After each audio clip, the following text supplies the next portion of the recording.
Hello everyone, welcome to my YouTube channel. आज हम discuss करने वाले हैं NBHM 2009 के पेपर को, और जो सेक्शन जिसको हम डील करेंगे वो है complex analysis. Okay, so let's start the video. तो ये रहा क्वेश्चन नंबर 1। क्वेश्चन क्या है? Find the residue at z equal to 0 for the function f of z is equal to 1 plus 2z divided by z square plus z cube। अब इस question में basically हमें क्या फाइंड आउट करना है? हमें फाइंड आउट करना है रेजिड्यू को। एक पॉइंट दिया हुआ है z इक्वल टू 0, और किसके लिए? एक फंक्शन के लिए। फंक्शन क्या है? f of z is equal to 1 plus 2z divided by z square plus z cube के बराबर है। सो ये रहा सल्यूशन। सबसे पहले तो हम एक डिस्कस करेंगे एक इम्पॉर्टेंट रिजल्ट को जो हम यूज़ करेंगे इस क्वेश्चन में। अब वो रिजल्ट क्या है? To find residue at z equal to z not if z equal to z not is a m order pole of f। अगर कभी भी हमें रेजिड्यू को फाइंड आउट करना है किसी point z equal to z not पे, और वही z equal to z not जो है वो m ऑर्डर का पोल है f का, तो उस केस में जो फॉर्मूला होगा वो क्या होगा? Residue z equal to z naught f of z is equal to 1 divided by m minus 1 factorial limit z tends to z naught d की power m minus 1 divided by dz z minus z naught की power m f of z। तो ये रहेगा formula जब भी जो है हमें रेजिड्यू निकालना है किसी भी पॉइंट z नॉट पे, और एक कंडीशन होनी चाहिए कि वो z नॉट जो है वो m ऑर्डर का पोल होना चाहिए f का, तभी ये फॉर्मूला लगेगा, वरना ये फॉर्मूला नहीं लगेगा। ओके, तो अब हम चलते हैं अपने क्वेश्चन की तरफ। क्वेश्चन में f ऑफ z किसके बराबर दिया हुआ है? That it is equal to है 1 plus 2z divided by z square plus z cube. अब हम क्या करेंगे? डिनोमिनेटर में से z स्क्वायर को कॉमन लेंगे। सो क्या आएगा? That it is equal to होगा 1 plus 2z divided by z square into 1 plus z। क्योंकि z की पावर जो है वो 2 है, सो इसीलिए जो है z इक्वल टू 0 जो है वो डबल पोल है f का। डबल पोल का क्या मतलब है? कि वो 2 ऑर्डर का पोल है f का। ठीक है, तो अब हम क्या करेंगे? जो रिजल्ट हमने डिस्कस किया था उसको यूज़ करेंगे इस केस में। So therefore residue of f at z equal to 0 is equal to 1 divided by 2 minus 1 factorial limit z tends to 0 d 2 minus 1 divided by dz z minus 0 का whole square f of z। So यहाँ से क्या आएगा? That it is equal to होगा 1 divided by 1 factorial limit z tends to 0 d by dz z square f of z। अब हम क्या करेंगे? f ऑफ z की वैल्यू को पुट करेंगे।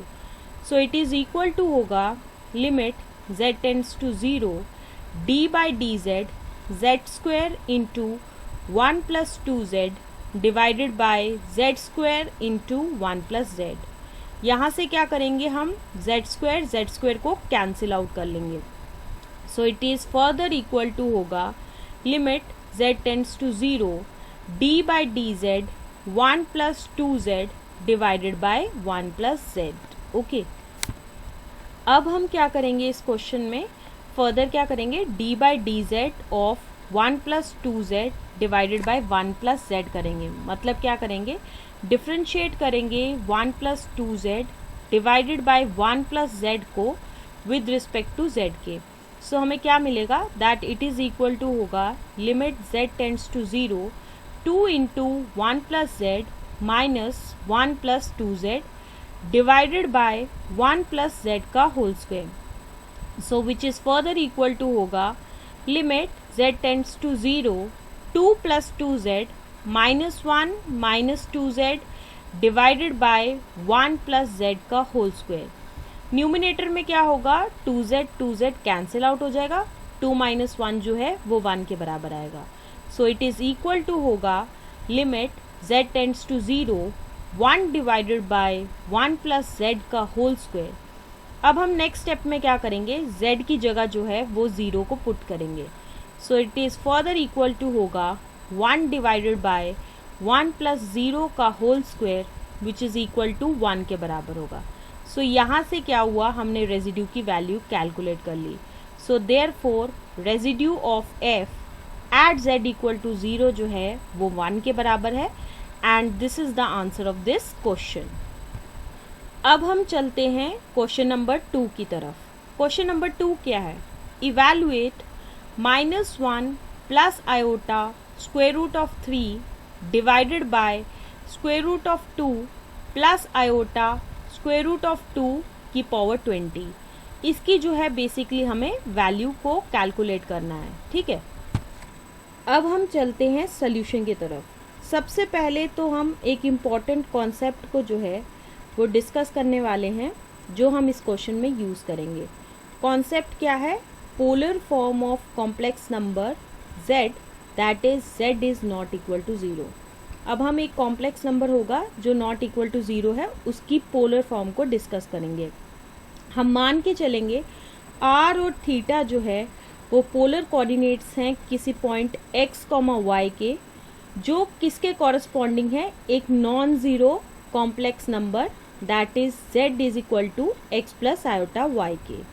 क्योंकि x जो है वो r cos थीटा के बराबर होता है और y जो है वो r sin थीटा के बराबर होता है, तो इसी नंबर z को जो है which is equal to x plus iota y के बराबर है, उसे हम पोलर फॉर्म में कैसे लिख सकते हैं, that is z is equal to होगा r into cos theta plus iota sine theta के बराबर होगा, जो फर्दर जो है वो बराबर होगा r इंटू ई की पावर आयोटा थीटा के, जहाँ पे e की पावर आयोटा थीटा जो है वो किसके बराबर है, cos theta plus iota sine theta के।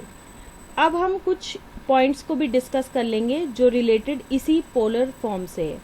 पॉइंट नंबर 1 है, अगर z इक्वल टू 0 है तो ये जो थीटा है वो अनडिफाइंड हो जाएगा, तो इसीलिए जब भी हमें पोलर कोऑर्डिनेट्स को यूज़ करना है तो ऑलवेज हमें लेना पड़ेगा z is not equal to 0। Point number 2, ये जो रियल नंबर r है ये कभी भी नेगेटिव नहीं होगा, और ये क्या है, बेसिकली जो है ये length of the radius factor है फॉर दी z है। मतलब क्या है, z इज इक्वल टू जो है वो मॉड z के बराबर है। पॉइंट नंबर 3, ये जो थीटा है रियल नंबर, ये एक एंगल है जिसको हम मेजर करते हैं रेडियंस में, और ये कैसा एंगल है, जो z जो है वो बनाता है पॉजिटिव रियल एक्सिस के साथ जब भी हम जो है z को इंटरप्रेट करते हैं एज रेडियस वेक्टर के, ठीक है।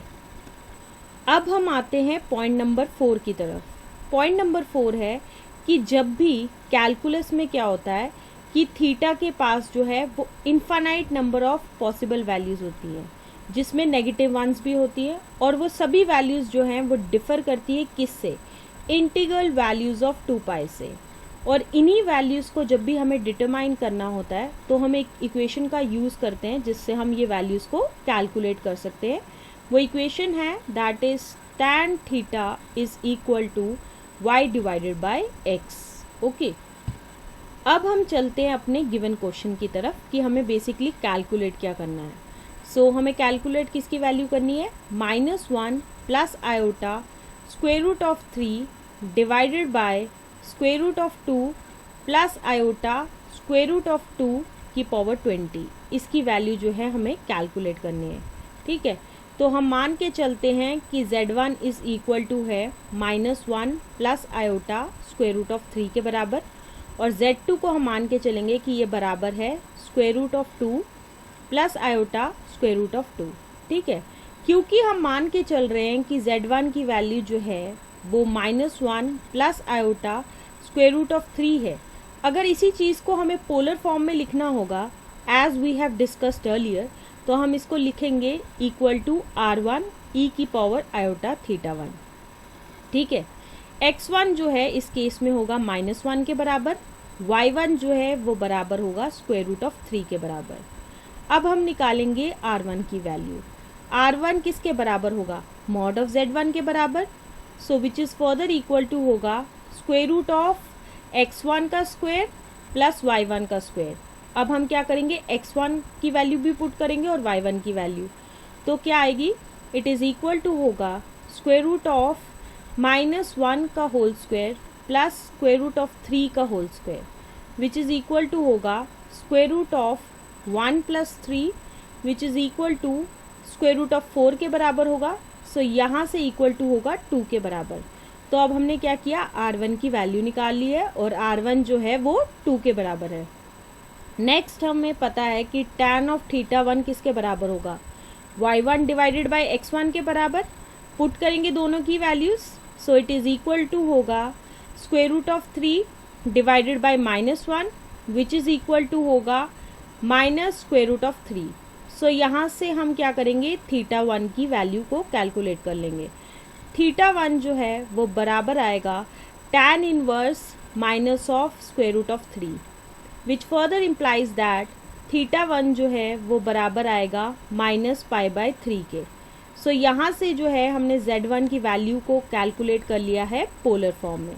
सो therefore z1 is equal to r1 e⁻θ1 which is equal to होगा 2 e⁻−π/3।